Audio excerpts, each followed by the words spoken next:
اللہ اللہ اللہ اللہ اللہ اللہ اللہ اللہ الحمد للہ رب العالمین والصلاة والسلام علی حبیبہ محمد وآلہ وصحبہ اجمعین۔ اعوذ باللہ من الشیطان الرجیم، بسم اللہ الرحمن الرحیم۔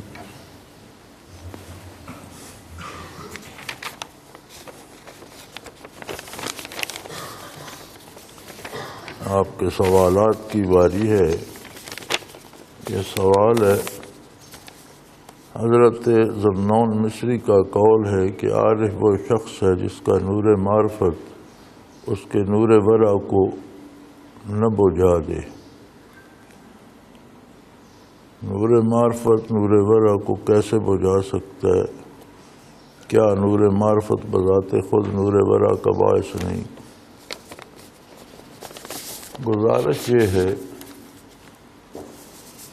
کہ صوفیاء کے ساتھ ایک بہت بڑی زیادتی یہ ہوئی ہے کہ ان کے حالات و واقعات جن لوگوں نے لکھے ہیں وہ خود تصوف سے آشنا نہیں۔ یہ جتنی کرامات اور جتنے ارشادات اور جتنے واقعات لکھنے والے جو لوگ ہیں وہ نہ صوفی ہیں نہ تصوف کو سمجھتے ہیں۔ جنہیں صوفیاء کمزوری سمجھا کرتے تھے ان لوگوں نے انہیں کرامت لکھ دیا ہے، اور جنہیں وہ کرامت سمجھا جانا چاہیے تھا وہ انہوں نے ان کی سمجھ میں ہی نہیں آئے۔ اور اس بات کی کوئی سند نہیں ہے کہ فلاں صوفی کا یہ ارشاد ہے، اس کی کوئی سند نہیں ہے کہ انہوں نے یہ کہا بھی ہے یا نہیں کہا۔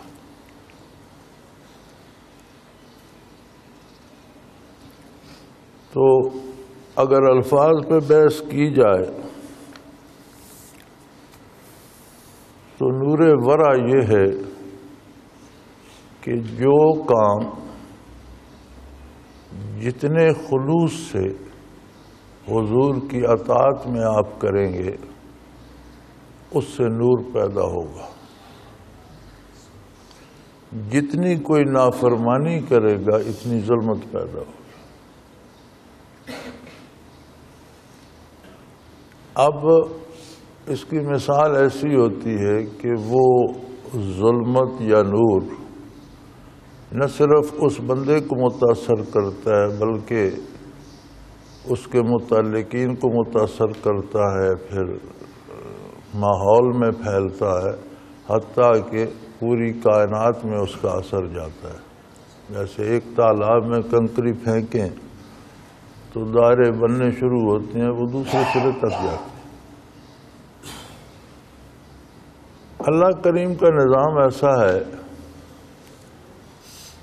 کہ کائنات میں نہ صرف ظلمت رہتی ہے نہ صرف نور رہتا ہے، بلکہ جتنی ظلمت پیدا ہوتی ہے اپنے ایسے بندے بھی پیدا کر دیتے ہیں کہ اتنا نور بھی پیدا ہوتا رہتا ہے، اور بیلنس رہتی ہے، تب یہ چلتی ہے۔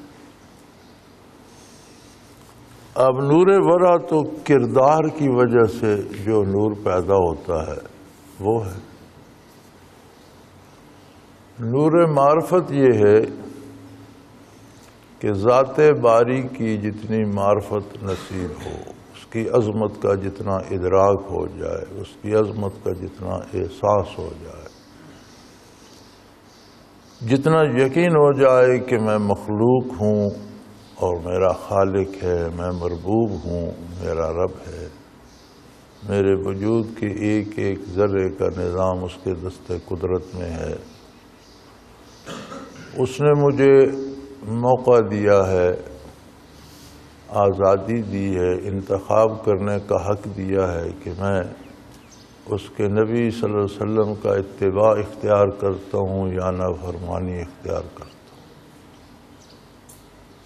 اب معرفت یہ ہے کہ اسے یقین ہو جائے کہ مجھے اللہ کے روبرو پیش ہونا ہے، حساب دینا ہے، میں نافرمانی نہ کروں۔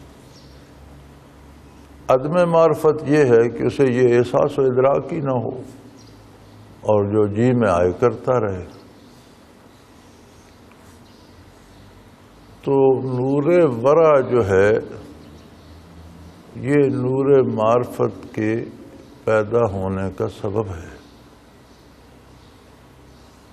اور جب نور معرفت پیدا ہوتا ہے تو وہ پھر نور ورا کو مزید تقویت دیتا ہے۔ یہ بالکل ایسا نظام ہے جیسے ایک گٹھلی آپ دباتے ہیں، اس سے پودا نکلتا ہے، وہ درخت بن جاتا ہے، اس پر پھل لگتے ہیں، ان پھلوں میں پھر وہی بیج ہوتے ہیں۔ اب کوئی نہیں یہ جان سکتا کہ بیج درخت کا سبب ہے یا درخت بیجوں کا سبب ہے۔ ایک بیج زمین میں دبایا، درخت بن گیا، اس پر سینکڑوں ہزاروں بیج آ گئے۔ اب کون یہ فیصلہ کرے کہ وہ درخت بیجوں کا سبب ہے یا بیج درخت کا سبب ہے؟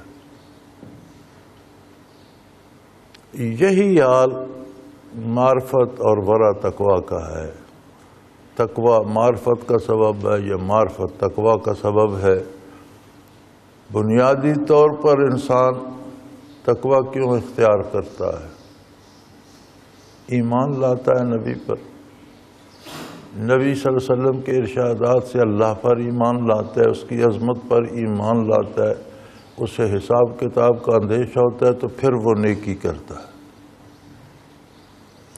اب یہ یقین اللہ کی عظمت کا، اس کی توحید کا، اس کے رازق مالک خالق ہونے کا، اس کے پاس واپس جانے کا، وہاں حساب کتاب دینے کا، یہ معرفت کہلائے گا۔ اگر یہ نہ ہو تو تقویٰ کہاں سے آئے گا؟ اور تقویٰ نہیں ہوگا تو معرفت کیسے نصیب ہوگی؟ اب اس میں فیصلہ کون کرے کہ تقویٰ معرفت کا سبب ہے یا معرفت تقویٰ کا سبب ہے؟ یہ دونوں ایک دوسرے سے اس طرح متعلق ہیں جس طرح بیج اور درخت کا تعلق ہوتا ہے۔ یہ کہہ دینا کہ نور معرفت نور ورا کو بجھا دے، عجیب سی بات ہے، اور یہ ان لوگوں کی بات ہے جو بعد میں کتابیں لکھتے رہے، ان حقائق سے آگاہ ہی نہیں ہیں، ان چیزوں کو سمجھتے ہی نہیں ہیں، ان تحریروں کی کوئی حیثیت نہیں ہے۔ بلکہ اکثر واقعات جو اہل اللہ کے لوگوں نے لکھے ہیں ان میں بے شمار خرافات ہیں اور بے شمار فضول باتیں ہیں، خلاف شریعت واقعات ہیں، اور انہوں نے کرامت بنا کے لکھا ہوا ہے۔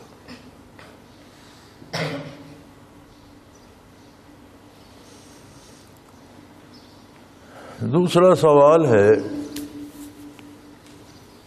کہ کشف انعامات باری میں سے ہے، پھر انعام باعث خطرہ کیوں ہوتا ہے؟ بات تو سوال تو آپ کا ٹھیک ہے، لیکن انعامات ہی باعث خطرہ ہوا کرتے ہیں۔ دنیاوی اعتبار سے آپ دیکھ لیں، ایک عام آدمی کو وزیر اعظم سے یا حکومت سے وہ خطرہ نہیں جو ایک وزیر کو ہے۔ وزارت تو بہت بڑا انعام ہے، لیکن شاید وزیر کے منہ سے نکلا ہوا کوئی ایک جملہ اس کی وزارت ہی چھنوا دے۔ ایک عام آدمی کچھ کہتا ہے تو اس کا کیا بگڑے گا، اسے کوئی کیا کرے گا؟ تو انعام ہی خطرے کا باعث بنا کرتے ہیں۔ دولت، اقتدار، عہدہ اللہ کا انعام ہے، لیکن کیا دولت یا عہدے کے ساتھ خطرات نہیں ہیں؟ سارے خطرات ہی ان کے ساتھ۔ ایک آدمی غریب ہے، وہ ہزاروں گناہوں سے اس لیے بچ جاتا ہے کہ اس کے پاس کرنے کی استطاعت ہی نہیں ہوتی۔ امیر وہ دھڑلے سے کرتا ہے تو وہ تھا تو انعام لیکن خطرے کا باعث بن گیا۔ تو کشف میں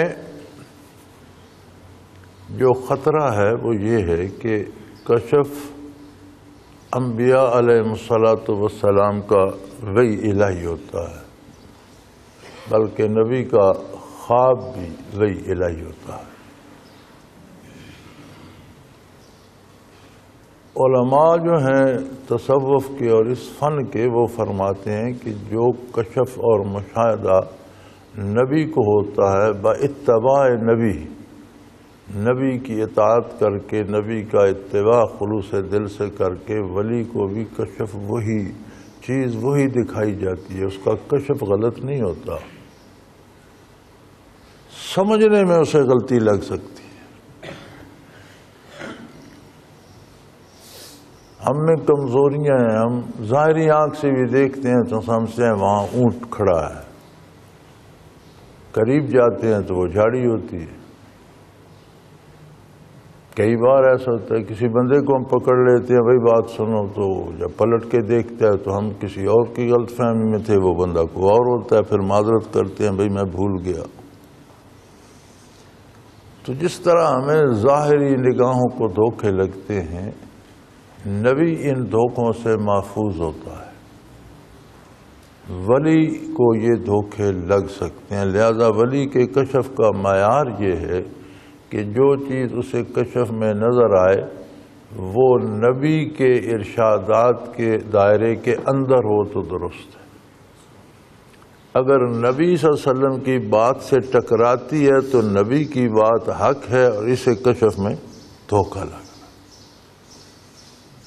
ایک بات تو یہ ہوتی ہے۔ دوسری بات اس میں ولی کے کشف میں یہ ہے کہ کوئی کتنا بھی بڑا صاحب کشف ہو اور اللہ اسے عجائب و غرائبات دکھا دے تو وہ خود مکلف ہے اس کے کرنے کا، یعنی وہ کشف شریعت کے مطابق بھی ہو، صحیح بھی ہو، تو صاحب کشف اس پر عمل کرے، کوئی بھی دوسرا شخص اس پر عمل کرنے کا مکلف نہیں، کیونکہ وہ کشف نبی کا ہے جس پر ساری امت کو عمل کرنا پڑتا ہے۔ نبی صلی اللہ علیہ وسلم کو جو کشف ہوتا ہے اور جو وہ ارشاد فرماتے ہیں، ساری امت مکلف ہے اس پر عمل کرنے۔ غیر نبی کو یا ولی کو کشف ہوتا ہے تو کوئی ایک دوسرا بندہ بھی اس پر عمل کرنے کا مکلف نہیں۔ یہ میں ان ساتھیوں کے لیے کہہ رہا ہوں جو کشف والے ساتھیوں کو گھیرے رکھتے ہیں، میری فلاں بات بتا دیں، فلاں، تو بتا دے گا تو کیا ہوگا؟ تمہیں تو اس پر عمل کرنے کی ضرورت ہی نہیں۔ اگر عمل کرو گے تو اس کا مطلب ہے تم اسے نبی سمجھتے ہو، تو پھر تو ایمان بھی گیا۔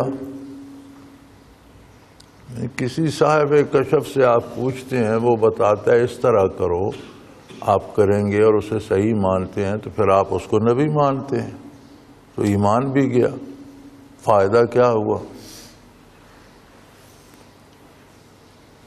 تیسری بات یہ ہے کہ جس سے کشف ہوتا ہے وہ خود بھی اس پر عمل نہ کرے تو دنیاوی نقصان ہوگا، دینی نہیں۔ ایک شخص کو خود کشف ہوتا ہے، اسے یہ مشاہدہ ہوتا ہے کہ مجھے یہ کام کرنا چاہیے، وہ کام کرنا شرعاً درست ہے، وہ نہیں کرتا تو شاید دنیاوی نقصان ہو جائے، کوئی بیماری آ جائے، کوئی پیسے کا نقصان ہو جائے، کوئی اور دنیاوی نقصان ہو جائے، دینی یا اخروی نقصان اس کو نہیں ہوتا۔ تو کشف انعام باری تو ہے لیکن بہت بڑی آزمائش بھی ہے اور بہت بڑی مصیبت بھی ہے، اور اس میں سمجھنے میں دھوکے لگ سکتے ہیں۔ ہم نے بارہا یہ دیکھا ہے اور تجربہ کیا ہے۔ میں حضرت رحمۃ اللہ علیہ کی خدمت میں تھا، اسلام آباد میں ہم تھے، تو ایک ساتھی آ گئے، غازی مرجان خان، غالباً آمد نواز بھی وہیں ہوگا۔ تو حضرت نے اسے فرمایا، غالباً وہ دن میرا خیال ہے جمعرات کا تھا، کہ بھئی مشائخ سے پوچھ کر بتاؤ غازی مرجان کہ میں گھر کب جاؤں گا. کافی بیمار تھے اور علاج معالجہ ہو رہا تھا تو گھر جانا چاہیے. مشائخ سے پوچھ کر مجھے بتاؤ. اب غازی مرجان خان نے مراقبہ کر کے جواب دیا جی کہ حضرت فرما رہے ہیں کہ آپ اتوار کو گھر پہنچ جائیں گے. میں نے بھی یہی سمجھا جو یہ کہہ رہا اور حضرت جی نے بھی یہی سمجھا کہ اتوار کو گھر چلے جائیں.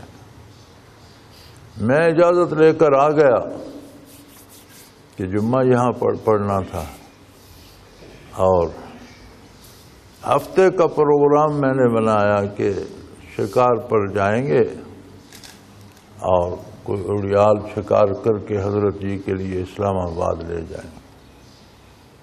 تو واقعہ سارا آگے شام کا حضرت کے وصال کا اس میں ارشاد السالکین میں لکھا ہے. اس لمبے واقعے کی طرف میں نہیں جاتا. ہوا یہ کہ ہفتے کو حضرت کا وصال ہو گیا. حضرت کو ہم گھر لے گئے. اتوار کی عصر سے پہلے پہلے حضرت دفن ہو چکے تھے. اب اس کا کشف بھی صحیح ہو گیا. وہ تو اپنے گھر پہنچ گئے. ہم نے کیا سمجھا تھا؟ ہم نے یہ سمجھا تھا کہ حضرت صحت مند ہو کر اپنے اس دنیاوی گھر پہنچ جائیں گے. جو مشائخ نے فرمایا اس سے مراد یہ تھی کہ آپ اپنے پکے گھر پہنچ جائیں.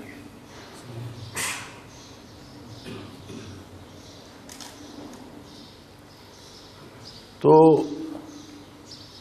ایک نہیں ایسے بے شمار واقعات ہیں.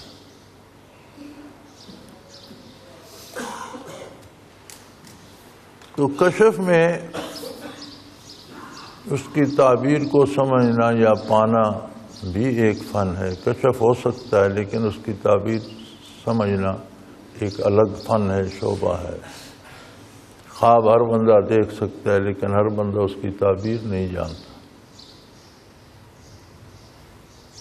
تو انعام باری بھی ہے کشف کہ اللہ دل کی آنکھ کھول دے. واقعی بے پناہ انعام ہے اس کا، لیکن ہمیشہ انعامات ہی کے ساتھ خطرات ہوا کرتے ہیں. تہی دست فقیروں کو خطرہ کیا ہے؟ نہ چور کا ڈر نہ ڈاکو کا خطرہ.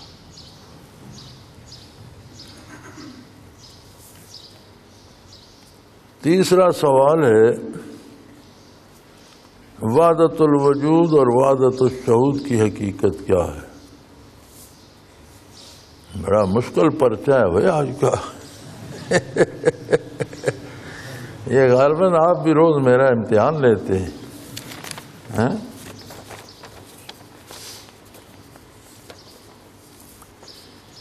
الا اللہ. ماننے اور جاننے کا فرق ہے.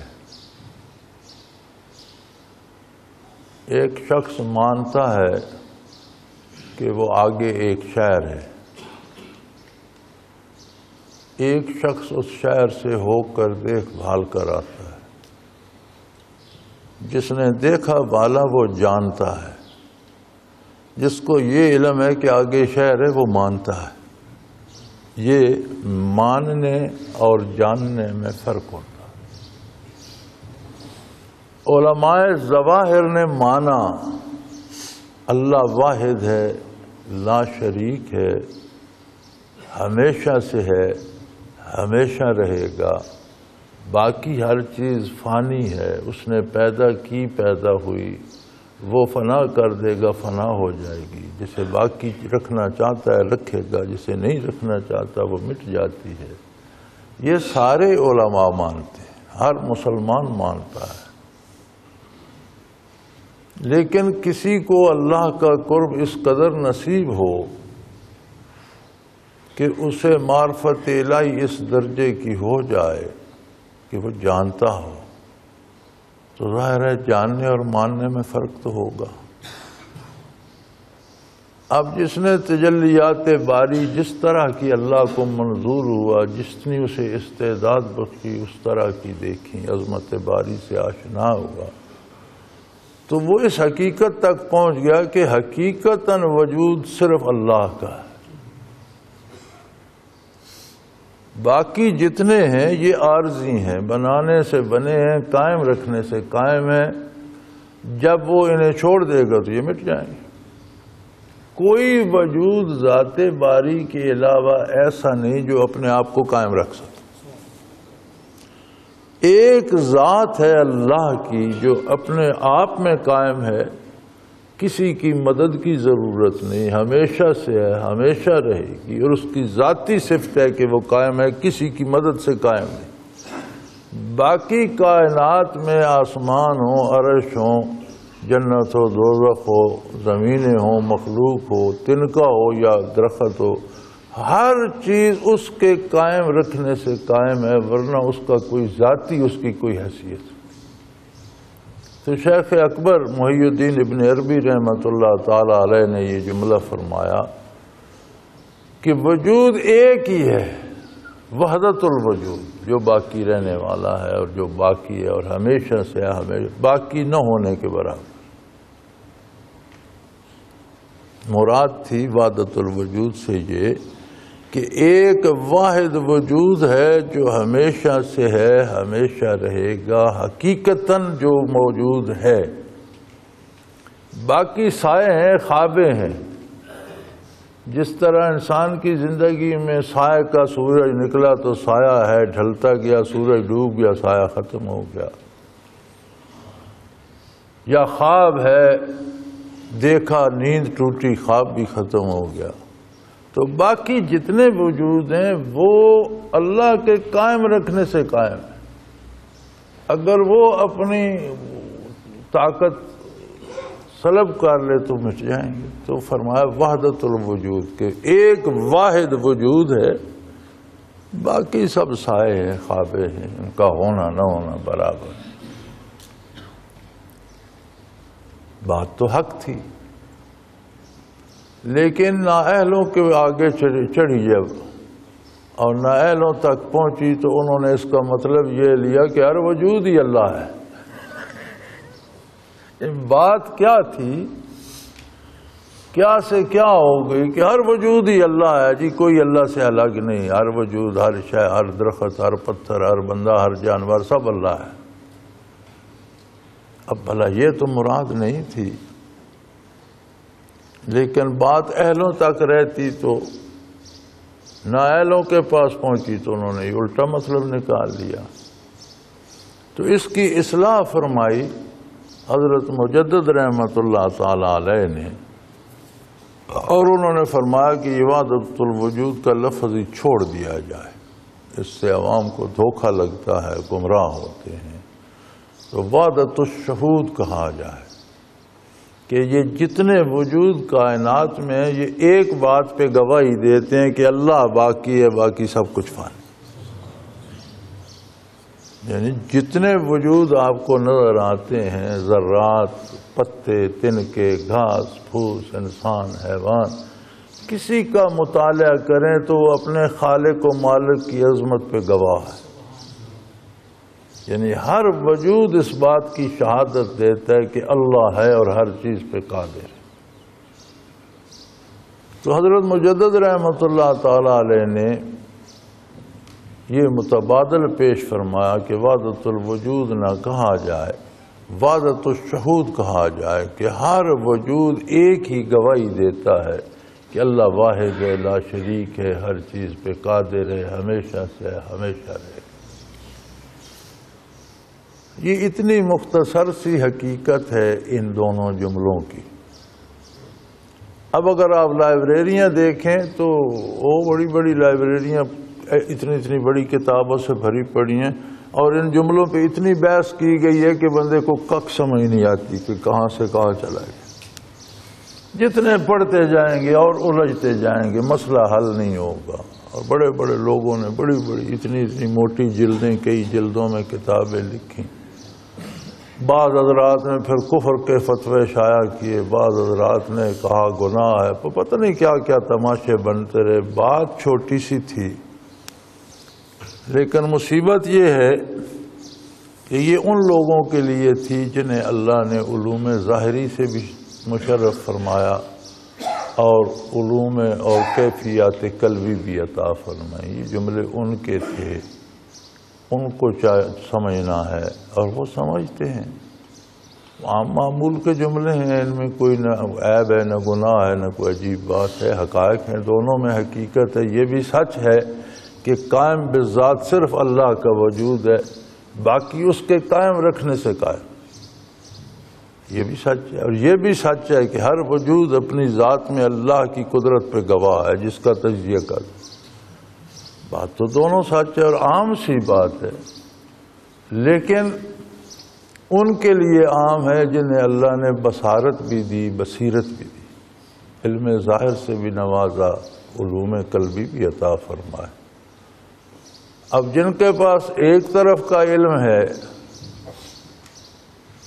دل روشن نہیں ہے، دماغ روشن ہے، وہ پتہ نہیں پھر کیا کیا اس سے مین میخ نکالتے رہے اور کیا کیا مفاہیم اس کے بناتے رہے اور کیا کیا تشریحیں کرتے، اور جتنی انہوں نے تشریح کی اتنا اور اسے الجھاتے چلے گئے۔ میرے پاس بھی بے شمار لائبریری میں کتابیں پڑھی ہیں جن میں اتنے بڑے کفر کے فتوے ہیں انہی پر، اور کوئی انہی کو حق سمجھتا ہے، وہ اس حق میں اتنے دلائل ہیں کہ اتنی بڑی کتاب بن گئی۔ کوئی اسی کو کفر سمجھتا ہے، اس نے اتنے دلائل دیے کہ فضول محنت کرتے رہے، نہ اس کا کچھ حاصل نہ اس کا کچھ حاصل۔ سادہ سے جملے تھے۔ شیخ محی الدین ابن عربی رحمۃ اللہ تعالی علیہ نے، شیخ اکبر نے جو فرمایا حق تھا کہ اللہ کا وجود اس کی ذات سے قائم، ایک وجود ہے، وحدت الوجود، ایک واحد وجود ہے، باقی کوئی ایسا وجود نہیں جو اپنی ذات میں خود قائم ہو، وہ اللہ کے قائم رکھنے سے۔ اور جو مجدد رحمۃ اللہ علیہ نے فرمایا وہ بھی حق ہے کہ ہر وجود کسی کا تجزیہ کر لیں، وہ اپنی ذات میں اللہ کی قدرت پہ گواہ ہے، اس کی وحدانیت پہ گواہ ہے، اس کی ابدیت پہ گواہ ہے۔ تو انہوں نے وحدت الشہود کا لفظ دے دیا۔ اگر میں سمجھا سکا ہوں تو بات تو آسان سی ہے، شاید اس کا سمجھنا بھی مشکل ہے، سمجھانا اور بھی مشکل ہے۔ خود سمجھنا بھی اتنا آسان نہیں اور دوسرے کو سمجھانا پھر اور مشکل ہو جاتا ہے۔ تو اللہ کرے میں آپ کو سمجھا سکا ہوں۔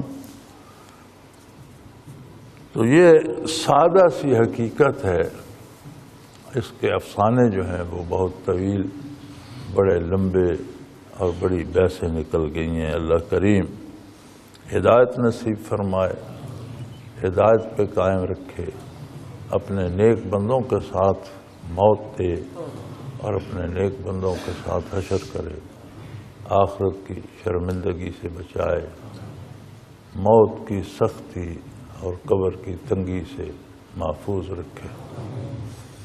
وآخر دعوانا ان الحمد للہ رب العالمین۔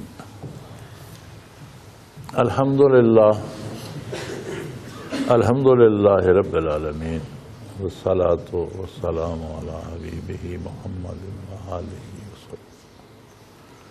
اللہم ربنا لا تقتلنا بغضبک ولا تہلکنا بعذابک واعف عنا قبل ذلک۔ اللہم ربنا لا تسلط علینا من لا یرحمنا، انت ولینا فی سفرنا وحضرنا فی مالنا وأهلنا، انت ولینا فی الدنیا والآخرہ، توفنا مسلمین والحقنا بالصالحین۔ اللہم انصر الاسلام والمسلمین اینما کانوا ومن کانوا انک علی کل شیء قدیر، وصلی اللہ تعالی علی حبیبہ محمد وآلہ وسلم۔ اللہ اللہ اللہ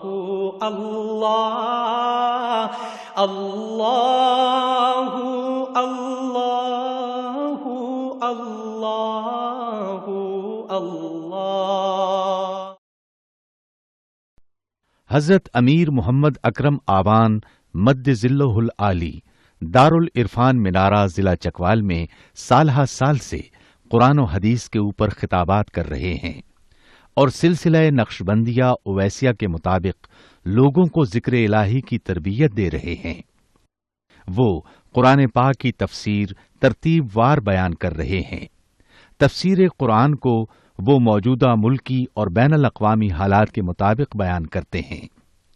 موٹر وے سے کلر کہار کے انٹرچینج سے نکلتے ہوئے کلر کہار کی جھیل سے ہوتے ہوئے میانی، بوچھال اور نور پور سے گزرتے ہوئے دارالعرفان منارہ پہنچ سکتے ہیں۔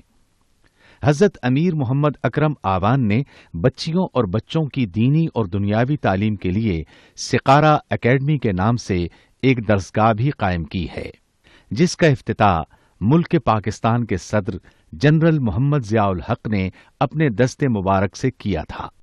وہ تمام احباب جو اسلام کی طلب رکھتے ہیں ان سے گزارش ہے کہ دارالعرفان منارہ ضلع چکوال میں امیر محمد اکرم آوان صاحب کے خطابات سے مستفید ہوں۔ وہ ہر جمعے کو نماز سے پہلے بیان فرماتے ہیں۔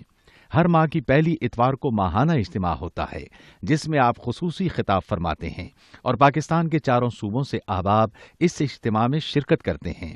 اس کے علاوہ یہاں سال میں 2 مرکزی اجتماعات بھی ہوتے ہیں، ایک رمضان المبارک میں اعتکاف کا اجتماع اور دوسرا جولائی اور اگست میں 40 دن کا اجتماع ہوتا ہے جس میں روحانی تربیت کی جاتی ہے۔